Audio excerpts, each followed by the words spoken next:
Bismillahirrahmanirrahim. Assalamualaikum warahmatullahi wabarakatuh. Alhamdulillah. Nahmaduhu wa nasta'inuhu wa nastaghfiruh. Wa na'udzu billahi min shururi anfusina wa sayyiati a'malina. May yahdihillahu fala mudilla lahu wa may yudlil fala hadiya lahu. Asyhadu an la ilaha illallah wahdahu la syarika lahu wa asyhadu anna Muhammadan abduhu wa rasuluh. Ya ayyuhalladzina amanu ittaqullaha haqqa tuqatih wa la tamutunna illa wa antum muslimun. Amma ba'du, Bapak Ibu hadirin hadirat yang semoga senantiasa dirahmati oleh Allah Azza wa Jalla. Alhamdulillah, kita selalu dan senantiasa bersyukur kepada Allah Azza wa Jalla yang telah memberikan nikmat yang begitu banyak kepada kita semua, terutama nikmat hidup di bulan yang penuh berkah ini, bulan yang memiliki banyak keistimewaan, keutamaan. Kita memohon dan berdoa kepada Allah Azza wa Jalla, semoga Allah Azza wa Jalla memberikan taufik dan pertolongannya kepada kita semua untuk banyak-banyak beribadah di bulan ini, agar kita keluar dari bulan ini dalam keadaan dosa-dosa kita telah diampuni oleh Allah Azza wa Jalla, kedudukan kita ditinggikan oleh Allah Subhanahu wa ta'ala, Allah berikan surganya, Allah berikan keselamatan kepada kita dari siksaan api nerakanya. Dan kita juga memohon kepada Allah Azza wa Jalla, semoga di bulan Ramadan ini kita semua diberikan petunjuk oleh Allah Azza wa Jalla untuk beribadah di malam qadar, malam yang lebih baik daripada 1000 bulan. Maknanya ibadah di malam tersebut lebih baik daripada beribadah selama 1000 bulan yang tidak ada malam qadar, yang tidak ada malam qadarnya. Dan 1000 bulan itu hitungan tahunnya adalah 83 tahun 4 bulan. Maka oleh karena itu Bapak Ibu hadirin hadirat yang dimuliakan oleh Allah Azza wa Jalla, ini sekarang kita masuk di hari ke-11 bulan Ramadan. Maka jangan sampai semangat kita di dalam beribadah melemah. Kita harus tetap mempertahankannya. Bahkan kita harus mencambuk dan meningkatkan kesungguhan kita di dalam beribadah ketika kita memasuki 10 hari terakhir. Maka oleh karena itu Bapak Ibu teruslah berdoa dan berdoa, memohon agar Allah berikan kesabatan, keteguhan kepada kita untuk terus beribadah, ya, sampai akhir Ramadan ini. Dan Allah jaga kita semua dari futur, lemah semangat di dalam beribadah. Karena seperti yang telah pernah kita sampaikan bahwa penentuan beruntung dan tidak beruntungnya, sukses dan tidak suksesnya orang-orang di bulan Ramadan tidak dilihat dari bagaimana dia memulai Ramadan ini, tapi dilihat dari bagaimana dia menutup Ramadan ini. Nabi mengatakan innamal a'malu bil khawatim, sesungguhnya amalan itu sukses tidaknya dilihat dari penutupnya. Maka Bapak Ibu jangan sampai ketika Ramadan telah berlalu 10 hari ini semangatnya memudar. Jangan, terus jaga, bahkan nanti tingkatkan ibadahnya. Nabi SAW bersabda, ihris ala ma yanfa'uk, bersemangatlah, bergairahlah engkau mengerjakan apa-apa yang bermanfaat untukmu. Wasta'in billah, dan mohonlah pertolongan kepada Allah, wala ta'jaz, dan jangan menjadi orang yang lemah. 3 nih Bapak Ibu. 3 petunjuk Nabi SAW kepada kita di dalam beramal, di dalam beribadah. Pertama, kita mesti semangat. Buang jauh-jauh rasa malas dari dalam diri kita. Kita harus semangat. Kemudian yang kedua, semangat saja tidak cukup. Kita butuh pertolongan dari Allah Azza wa Jalla. Makanya Nabi mengatakan wasta'in billah, minta tolong kepada Allah Azza wa Jalla. Karena tanpa pertolongan Allah kita nggak akan bisa mengerjakan amal ibadah, Bapak Ibu sekalian. Ya, tanpa pertolongan Allah kita nggak bisa. Makanya oleh karena itu ibadah dan memohon pertolongan ini digandeng sama Allah Azza wa Jalla di dalam surah Al-Fatihah. Iyyaka na'budu wa iyyaka nasta'in. Hanya kepadamu kami beribadah dan hanya kepadamu kami meminta tolong. Kenapa? Karena tanpa pertolongan Allah kita nggak akan bisa beribadah kepada Allah Azza wa Jalla.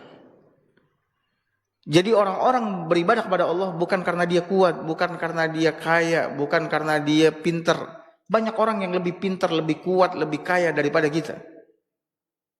Tapi dia tidak diberikan pertolongan oleh Allah untuk beribadah kepadanya. Maka terus meminta pertolongan kepada Allah. Ya Allah, tolong saya, ya Allah. Bantu saya agar bisa melaksanakan ibadah puasa di bulan ini sebulan penuh. Bantu saya agar saya bisa mengerjakan qiyamul lail, tarawih di bulan ini sampai akhir. Bantu saya ya Allah agar saya bisa mengkhatamkan Al-Quran. Bantu saya agar saya bisa bersedekah. Bantu saya agar saya bisa berbakti kepada kedua orang tua, menyambung hubungan rahim. Bantu saya untuk menjaga sholat. Terus minta kepada Allah. Ya. Kalau Bapak Ibu senantiasa meminta pertolongan kepada Allah, Allah tolong. Makanya Nabi SAW mengajarkan kepada sahabatnya. Ya. Kata Nabi SAW kepada sahabatnya, jangan sekali-kali engkau tinggalkan di akhir sholatmu untuk berdoa dengan mengatakan Allahumma a'inni ala zikrika wa syukrika wa husni ibadatika. Ya Allah, bantu aku. Lihat nih yang diajarkan oleh Nabi. Ya Allah, bantu aku untuk senantiasa berzikir kepadamu.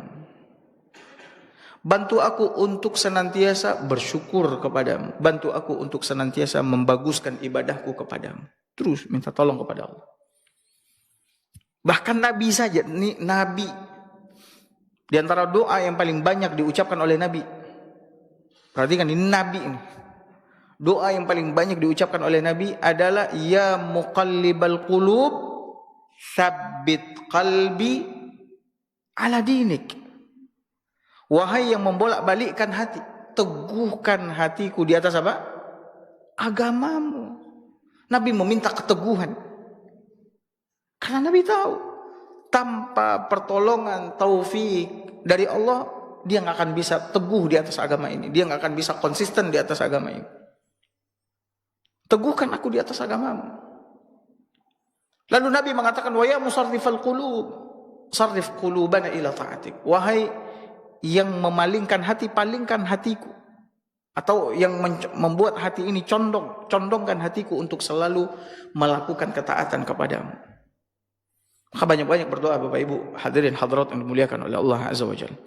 Baik, Bapak Ibu, pagi ini kita akan melanjutkan pelajaran kita dalam bahasan akhlak-akhlak orang-orang yang berpuasa. Seperti yang telah kita jelaskan pada pertemuan sebelumnya, bahwasanya puasa dan akhlak ini adalah dua hal yang saling bergandengan. Hubungan di antara keduanya ini sangatlah apa? Sangatlah kuat.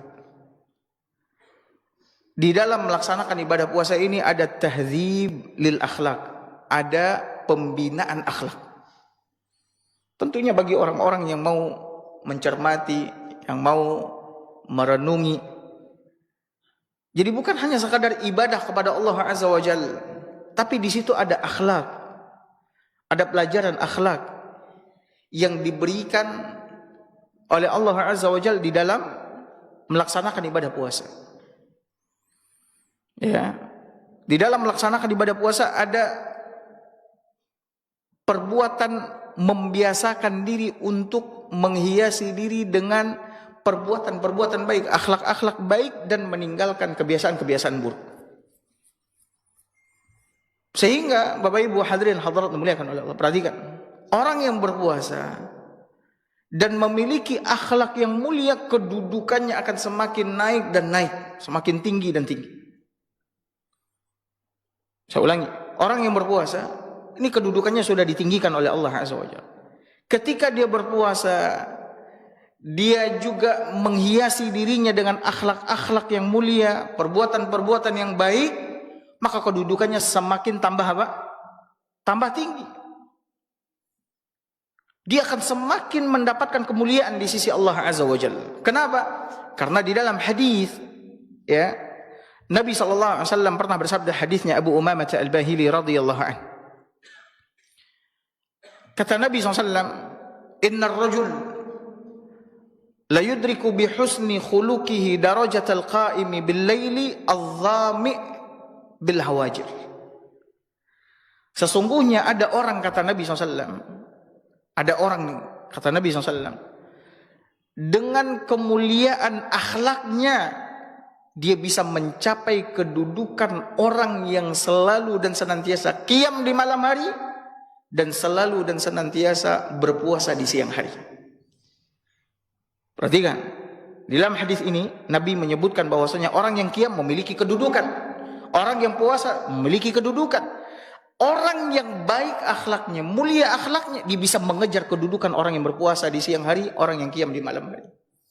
Berarti apabila kita ini berpuasa, kita qiyam, kemudian akhlak kita baik, kedudukan kita semakin apa? Semakin tinggi, semakin naik. Makanya oleh karena itu Bapak Ibu hadirin hadirat dimuliakan oleh Allah, kita berpuasa ini bukan hanya sekedar menahan lapar, dahaga, dan berhubungan badan di siang hari. Tapi di situ ada apa? Ada akhlak-akhlak yang mulia yang harus kita perhatikan. Nah, di pertemuan kita sebelumnya, di antara akhlak mulia yang harus kita perhatikan apa? Senantiasa menjauhi perkataan dusta dan senantiasa jujur. Ini pelajaran kita minggu lalu. Puasa mencegah pelakunya dari berkata dusta, dari berbuat dusta, dan menuntun pelakunya kepada kejujuran. Kenapa? Karena Nabi SAW berkata dalam hadis yang sahih diriwayatkan oleh Imam Bukhari, kata Nabi, "Man lam yada' qaula az-zur wal 'amala bihi falaysa lillahi hajatun fi ay yada'a ta'amahu wa syarabahu." Siapa yang tidak meninggalkan ucapan dusta, dia puasa tapi dia terus berdusta. Kalau ngomong dusta, bohong. Dan tidak meninggalkan perbuatan dusta, curang, khianat ketika dia puasa, maka Allah Subhanahu wa taala tidak membutuhkan puasanya. Allah tidak butuh dengan puasanya. Subhanallah, Allah tidak butuh puasanya. Maknanya apa? Percuma dia puasa, dia nggak dapat apa-apa dari Allah Azza wa Jalla. Yang dia dapat cuma lapar, dahaga, letih. Dan orang yang puasa cuma dapat lapar, dahaga, dan letih, ini banyak Bapak Ibu. Sebagaimana disebutkan dalam asar, kam min sha'im, betapa banyak orang yang berpuasa, falaysa lahu min siyamihi illa al-ju'u latash. Tidak ada yang dia dapat dari puasanya kecuali apa? Lapar dan dahaga. Kenapa demikian? Karena bohong, karena terus berbuat curang, berbuat kefasikan, berbuat dosa. Sehingga apa? Puasanya sia-sia. Puasanya sia-sia. Makanya puasa ini melatih kita untuk menjaga apa? Menjaga lisan. Untuk selalu berkata jujur, untuk menjauhi perkataan dusta, bohong. Dan agama kita memang menyuruh kita untuk menjauhi perkataan dusta dan berusaha selalu dan senantiasa berkata jujur. Hadis Nabi SAW yang sahih, yang sudah saya bacakan juga pada pertemuan sebelumnya. Kata Nabi SAW apa?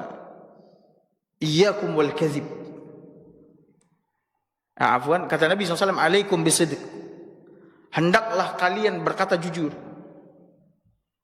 Lihat, ini perintah dari Nabi. Kepada siapa? Kepada kita umatnya. Hendaklah kalian berkata jujur. Kalau kita mau tanya, kenapa ya Rasulullah? Kenapa kami mesti berkata jujur? Apa kata Nabi? Fa inna sidqa yahdi ilal bir. Ya, karena sesungguhnya kejujuran itu akan menuntun kepada kebaikan. Wa innal birra yahdi ilal jannah. Dan kebaikan demi kebaikan akan membawa dan mengantarkan kalian ke surga Allah Azza wa Jalla. Maka ingat ini, kita harus selalu jujur. Karena kejujuran ini akan mengantarkan kita kepada kebaikan. Ya, kejujuran akan mengantarkan kita kepada apa? Kebaikan. Dan kebaikan-kebaikan akan mengantarkan kita kepada surga. Lalu kata Nabi SAW, wa iyyakum wal kadhib, dan jauhilah oleh kalian perkataan apa? Dusta, perkataan bohong. Kenapa? Fa innal kadhib yahdi ilal fujur. Karena kebohongan, kedustaan itu akan membawa kalian, kata Nabi SAW, kepada dosa. Wa innal fujur yahdi ilan nar. Dan dosa hanya akan mengantarkan kalian, membawa kalian kepada apa? Neraka Allah Azza wa Jalla. Maka ingatkan diri kita, ingatkan keluarga kita. Ini kita puasa ini bukan sekedar nahan lapar, dahaga, dan syahwat. Tapi kita juga mesti nahan apa? Lisan dari berkata-kata dusta, berkata bohong. Nggak boleh bohong. Kita mesti jujur, ya, di dalam berucap. Sehingga apa? Sehingga keluar dari bulan Ramadan, lisan ini udah nggak biasa lagi bohong. Ya, dia udah terbiasa berkata apa? Berkata jujur. Nah, ini pelajaran akhlak yang ada di dalam pelaksanaan ibadah puasa di bulan Ramadan. Nah, sekarang kita lanjutkan Bapak Ibu. Ibadah puasa di bulan Ramadan ini juga akan mencegah lisan kita dari berkata-kata rafas. Berkata-kata rafas. Bapak Ibu tahu rafas itu apa? Rafas itu kata-kata jorok. Kata-kata keji. Sekarang ini Bapak Ibu, kita kalau lihat orang mulutnya,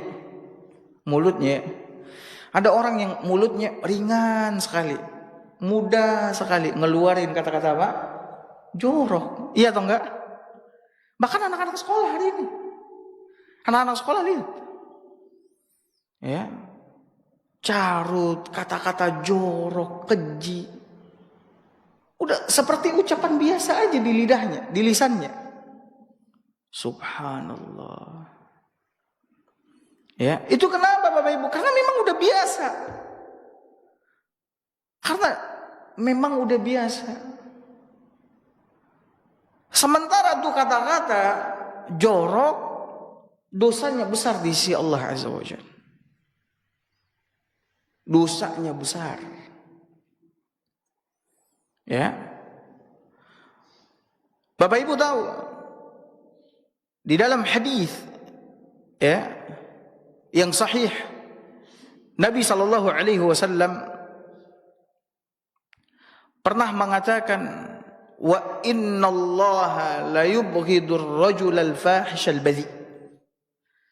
Kata Nabi sallallahu alaihi wasallam wa innallaha la yubghidu ar-rajula al-fahishal badhi. Ya.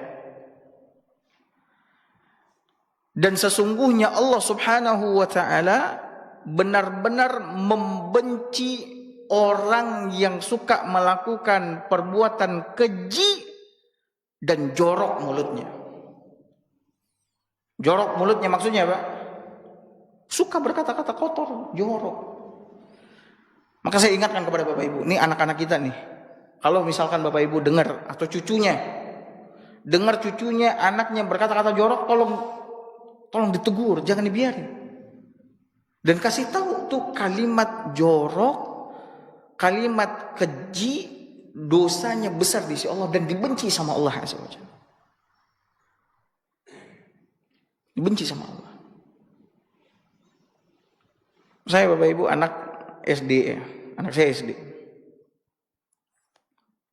Itu kadang-kadang dia pulang ke rumah, dia nggak pernah dengar kata-kata jorok, kotor.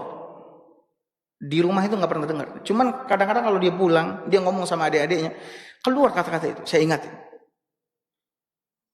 Itu dapat dari mana, Bang? Nggak ada katanya. Ditakut. Saya bilang, jangan takut, Abi kan cuma nanya. Abang dapat kata-kata itu dari mana?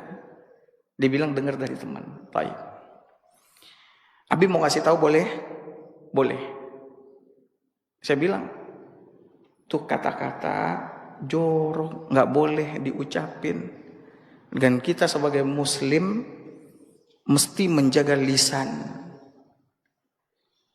Ya, abang tahu kata-kata tadi? Kata-kata tadi itu nilainya, dosanya di sisi Allah besar dan dibenci sama Allah.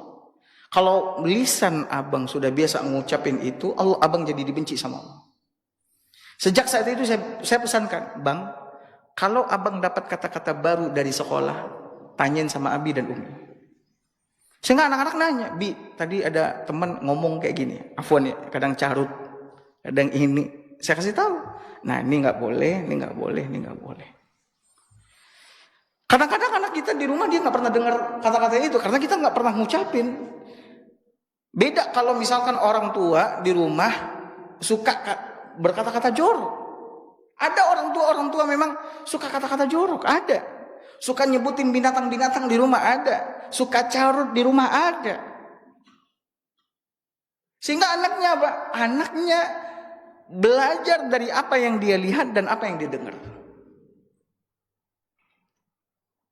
Makanya Bapak Ibu jangan heran kalau di rumah kita nggak pernah ngucapin kata-kata itu, nggak pernah juga nonton itu, tiba-tiba anak kita pas pulang ke rumah dia ngucapin kalimat-kalimat itu, kita mesti tegurin, jangan dibiarin supaya lidahnya tidak terbiasa mengucapkan itu. Kalau orang tua-tua dulu tekan mungkin ya Bapak Ibu, mungkin ada di antara Bapak Ibu yang tua-tua gini kok, tarangan anaknya dulu bakato-kato jorok, uang dan lado muncuang tu lagi. Nah waktu itu baji, ya, apa nang kicang tu, dia lado muncuang tu lagi. Seperti itu orang tua dulu, ya. Nah jadi Bapak Ibu sekalian,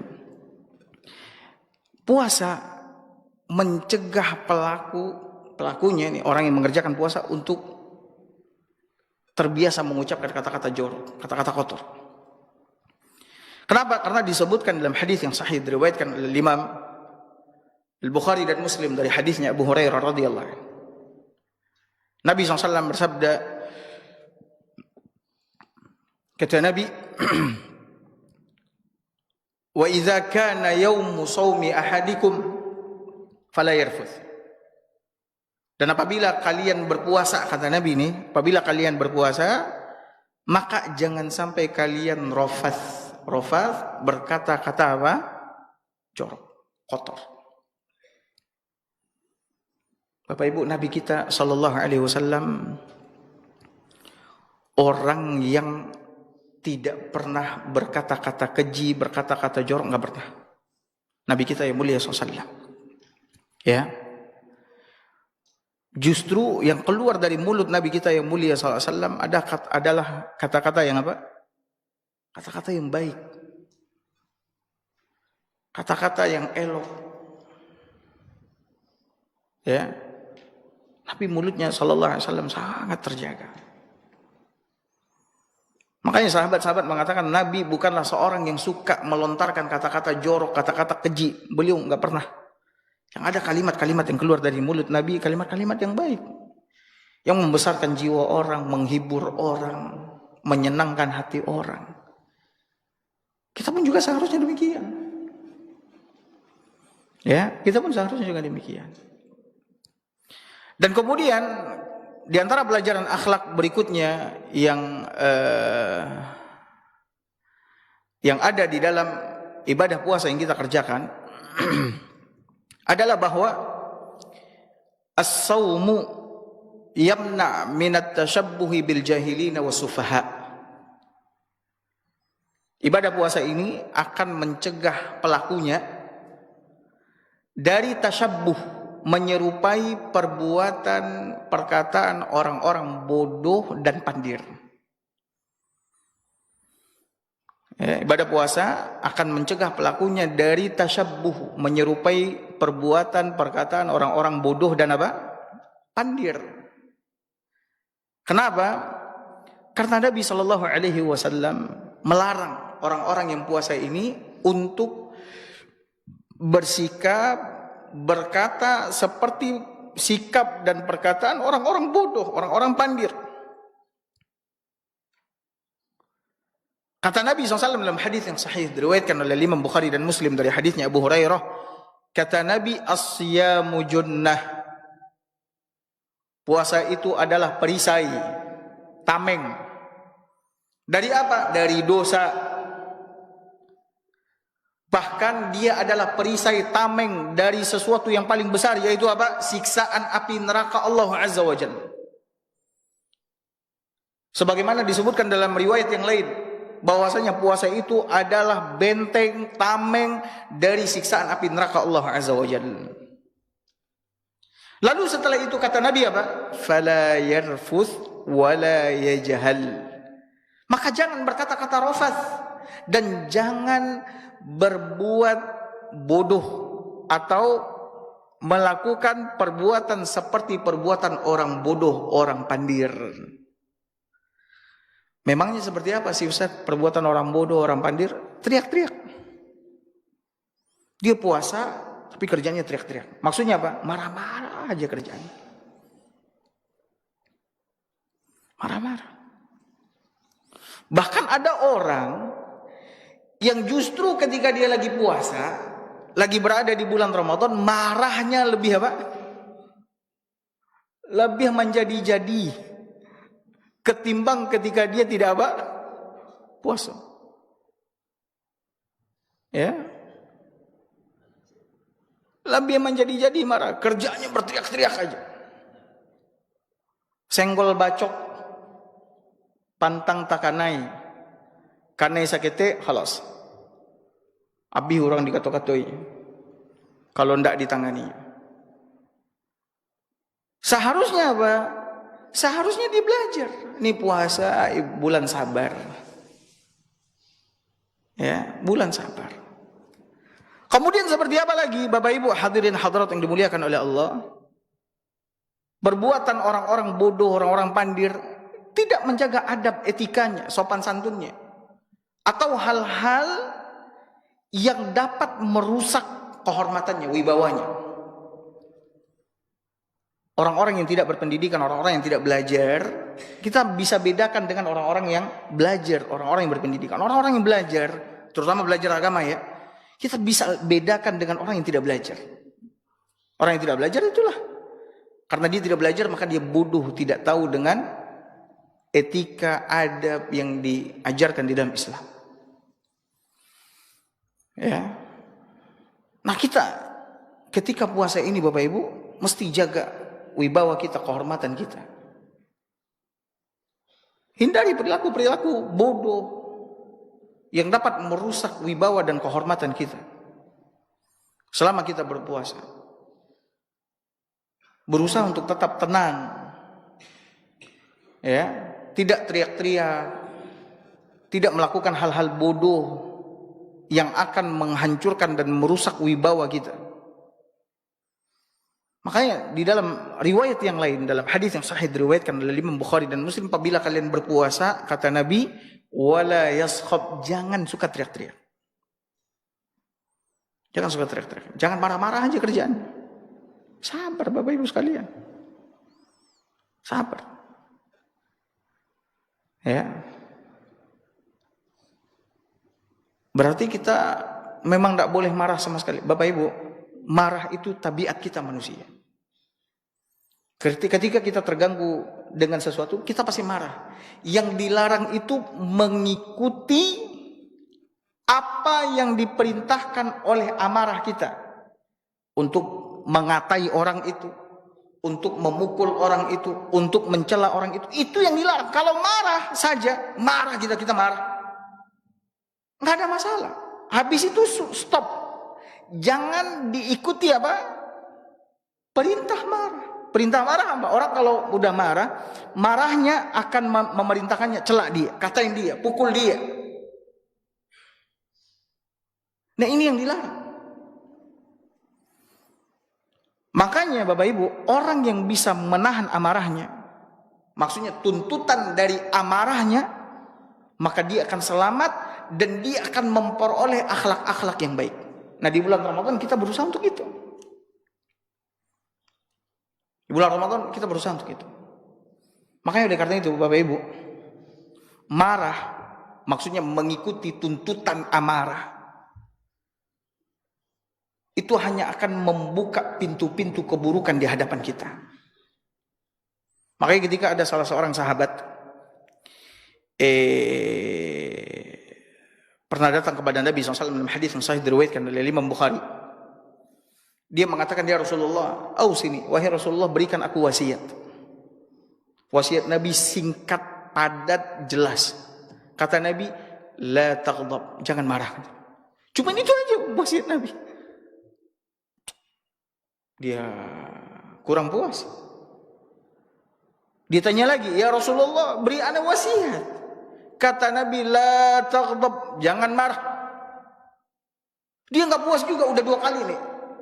Dicoba tanya lagi kali yang ketiga, ya Rasulullah, berikan ana wasiat. Kata Nabi, la taghdab, jangan marah.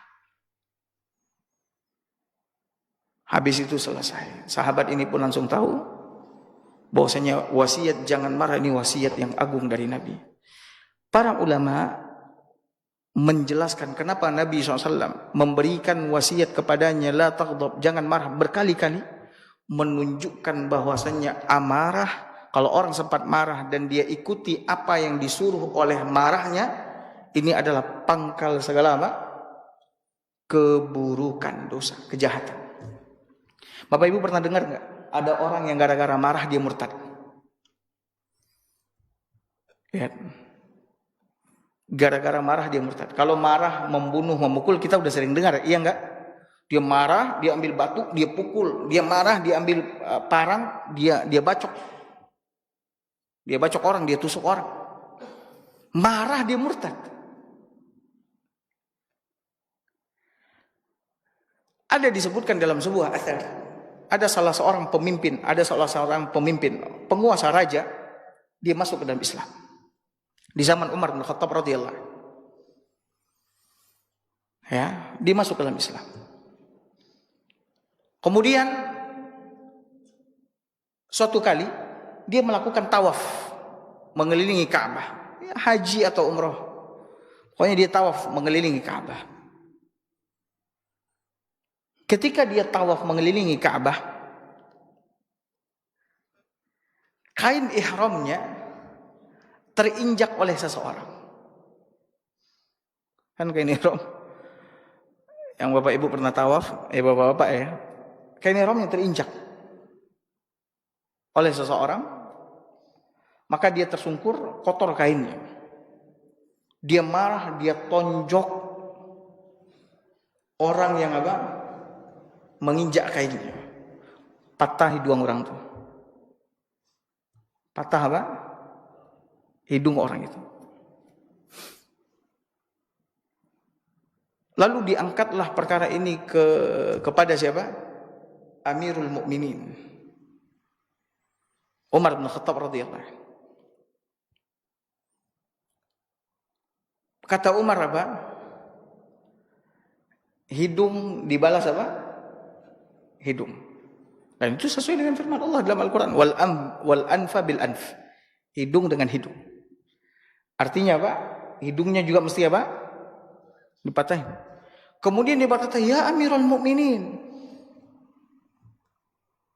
Ane siapa ane, kata dia. Ane ini penguasa, ane ini raja, kata dia. Raja. Dia siapa dia, kata dia. Subhanallah. Sehingga berani-beraninya dia nginjakin ihramannya. Siapa dia nih? Ane ini raja, kata dia. Kata Umar, syariat Allah Azza wa Jal, hukum ketetapan Allah Azza wa Jal sama bagi siapapun, mau raja, mau orang biasa, sama. Oh, dia marah dia, Anda nggak terima katanya, dan Anda nggak mau hidung Anda dipatahin. Kalau begitu kami akan memaksa katanya. Kata dia, ini karena dia merasa besar, kata dia, kalau gitu Anda keluar dari Islam. Ini lihat, dia marah. Kalau begitu Anda keluar dari Islam. Jadi marah ini bisa apa? Bisa membawa pelakunya kepada dosa yang paling besar, murtad. Nah, keluar dari Islam. Kata Umar jawabnya simpel saja. Kau keluar dari Islam, maka darahmu halal untuk ditumpahkan. Artinya apa? Artinya dibunuh. Hukum murtad di dalam Islam apa? Dibunuh. Kata Nabi SAW apa? La yahillu damu mri'im muslim illa bi ihda thalath. Tidak halal menumpahkan darah seorang muslim kecuali karena salah satu dari 3 sebab. Darah seorang muslim terjaga, tidak boleh ditumpahkan, kecuali dia melakukan sesuatu yang menjadikan darahnya halal untuk apa? Ditumpahkan. Cuman nama numpahnya tidak selalu orang bisa. Nama numpahnya siapa? Ulil amri, penguasa. Kok kecil ustaz boleh aja? Asah lah pisau lah aja. Lah, saya tidak mengatakan itu. Yang menumpahkan darah, yang menghukuminya adalah siapa? Ulil amri, pemimpin. Apa yang 3 itu? Kata Nabi SAW, as-sayyibuz zani. Orang yang telah menikah, dia berzina. Orang yang telah menikah, dia berzina, di dalam Islam hukumannya apa? Rajam sampai mati. Yang kedua, an-nafsu bin nafsi. Nyawa dibalas dengan nyawa. Membunuh, dibunuh. Kemudian yang ketiga, kata Nabi SAW, wattariku lidinihil mufarikul jamaah. Orang yang meninggalkan agamanya, keluar dan membelot dari kekuasaan kaum muslimin. Ini juga halal darahnya untuk apa? Ditumpahkan. Kata Umar, kalau begitu kau kubunuh. Maka Umar pun pada akhirnya memberikan waktu kepadanya. Maka hendaknya kau pikirkan, kata Umar, kau akan berikan waktu kepadamu. Hendaknya kau kembali lagi ke dalam Islam, dan kau siap menerima sanksi atas apa yang kau lakukan. Maka ketika dia diberikan waktu, akhirnya dia melarikan diri. Akhirnya dia apa? Melarikan diri. Kembali kepada bahasan kita. Jadi di bulan Ramadan ini, Bapak Ibu, sebagai seorang muslim muslimah yang belajar ilmu agama, jauhi perilaku-perilaku orang-orang bodoh, orang-orang pandir. Seperti teriak-teriak, seperti berdebat kusir. Ada orang yang suka berdebat. Di bulan Ramadan ini debatnya luar biasa. Sampai urat lehernya apa? Tagang, mungko merah. Tidak ada gunanya. Sudah dia basi karih jo kesalahannya. Basi karih nak tahu Bapak Ibu. Kokoh dengan kesalahan, ya sudah biarin aja. Udah, taib, khalas. Tinggalkan. Ya. Kadang-kadang perdebatanku terjadi antara suami jo istri. Nang karih ya. Siapa nang karih, istri atau suami? Ya. Nah, khalas, kalau misalkan kita yang benar, dia salah, dia bersikeras, khalas, diam aja udah. Taib sudah. Bapak Ibu, meninggalkan perdebatan meskipun kita benar. Bapak Ibu tahu nggak keutamaannya apa? Nabi SAW jaminkan untuk kita sebuah rumah di Serambi sorga, bukan Serambi Mekah ya. Di Serambi sorga, di bagian tengah sorga. Meninggalkan perdebatan walaupun kita yang benar.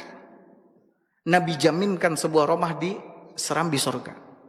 Dalam hadis yang sahih diriwayatkan oleh Imam Abu Dawud dari hadisnya Abu Umamah Al-Bahili radhiyallahu anhu. Apa kata Rasulullah SAW? Ana za'imun bi baitin fi rabadil jannah liman taraka al-mira wa in kana muhiqqa. Ya. Di surga bagian belakang, afwan, bukan di tengah, bukan di serambi surga, tapi di surga bagian belakang. Aku jaminkan sebuah rumah di surga paling belakang atau paling bawah bagi orang yang meninggalkan perdebatan meskipun dia benar. Wa bi baitin fi wasatil jannah liman tarakal kadzib wa in kana maziha. Dan aku jaminkan sebuah rumah di surga tengah, ya, atau di serambi surga bagi orang yang meninggalkan bohong meskipun apa? Bercanda. Jadi bercanda bohong itu enggak boleh, Bapak Ibu. Bercanda, tapi mesti jujur. Enggak boleh bohong. Kemudian wa bi baitin fi a'lal jannah liman hasuna khuluquhu. Dan aku jaminkan surga, rumah di surga paling tinggi atau paling depan bagi orang yang baik apa? Akhlaknya. Jadi tinggalkan perdebatan, kemudian tinggalkan permusuhan, dendam, kusuman, tinggalkan Bapak Ibu. Ini bukanlah perbuatan orang-orang muslimah ya, yang belajar, yang tahu adab-adab Islami. Kemudian terakhir Bapak Ibu hadirin hadirat pelajaran kita pagi ini, puasa ini mencegah kita dari berkelahi, mencegah kita dari bertengkar, dari mencela, mencaci maki. Bahkan puasa ini menuntun kita kepada kemuliaan akhlak. Akhlak apa? Akhlak sabar, akhlak lembut, akhlak menahan amarah, akhlak memaafkan orang, berlapang dada. Nah itulah puasa. Makanya Bapak Ibu nih yang puasa nih, ya, hiasi diri dengan kesabaran, dengan lapang dada, memaafkan. Dan ini sifatnya penghuni sorga. Sifat penghuni sorga yang Allah sebutkan di dalam Al-Quran, ya, dalam surat Ali Imran, ya. Apa kata Allah Subhanahu wa taala dalam surat Ali Imran mengenai ahli surga? Di dalam surat Ali Imran, wal kadhiminal ghaidha wal 'afina 'anil nas. Orang-orang yang akan ditempatkan oleh Allah di dalam surganya adalah orang-orang yang menahan amarahnya, wal 'afina 'anil nas, dan memberikan maaf kepada manusia. Jadi kalau ada orang salah, dia enggak sengaja, udah maafin. Ya sudah, enggak ada masalah. Aku sudah maafin. Apalagi di bulan Ramadan ini Allah Azza wa Jalla Maha Pemaaf. Dan di antara doa yang Bapak Ibu harus banyak panjatkan di bulan Ramadan, khususnya di 10 hari terakhir, Bapak Ibu nih dengar, khususnya di 10 hari terakhir, terutama di malam Qadar, yang harus Bapak Ibu panjatkan banyak-banyak kepada Allah adalah permohonan maaf. Allahumma innaka afuwun tuhibbul afwa fa'fu anni. Ya Allah, Kau Maha Pemaaf, maka maafkan aku. Kau mencintai kemaafan, maka maafkan aku. Ya Allah, Kau Maha Pemaaf, mencintai kemaafan, maafkan aku. Terus. Kalau Allah Maha Pemaaf, maka jadilah kita orang yang juga suka memberi apa? Maaf. Orang yang suka memberi maaf, maka dia akan dimaafkan oleh Allah Azza wa Jalla. Makanya oleh karena itu, Nabi mengatakan apa? Dalam hadis yang sahih diriwayatkan oleh Bukhari dan Muslim, dengarkan petunjuk Nabi kepada kita orang-orang yang berpuasa. Kalau ada orang yang berbuat salah kepada kita, ada orang yang mengganggu kita enggak boleh berkelahi dengannya, bertengkar dengannya, mencaci makinya enggak boleh. Kata Nabi, fa in sabbahu ahad aw qatalahu, jika ada orang yang menghinanya, mencelanya atau mengganggunya, falyaqul inni mur'un shaim. Apakah Nabi SAW mengatakan tinju dia, pukul dia, katain dia? Enggak. Tapi kata Nabi SAW, katakan kepadanya, sesungguhnya aku lagi puasa. Ini petunjuk Nabi SAW. Maka banyak-banyak berikan maaf. Allah mengatakan, khuzil afwa, berikanlah maaf. Wa'mur bil urf, perintahkanlah kepada kebaikan. Wa'arid anil jahilin, dan berpalinglah dari orang-orang yang bodoh. Tapi mungkin ini yang bisa kita sampaikan pagi ini. Semoga apa yang kita pelajari pagi ini Bapak Ibu bermanfaat. Dan saya berdoa kepada Allah Azza wa Jal, semoga Allah Azza wa Jal menghiasi diri kita semua di bulan yang penuh berkah ini, di bulan Ramadan ini, bulan puasa ini, dengan akhlak-akhlak yang baik, yang akan menambah kemuliaan dan meninggikan kedudukan kita, derajat kita di sisi Allah Subhanahu wa taala. Barakallahu fikum wa sallallahu ala nabiyyina Muhammad wa ala alihi wa sahbihi wa sallam. Assalamualaikum warahmatullahi wabarakatuh.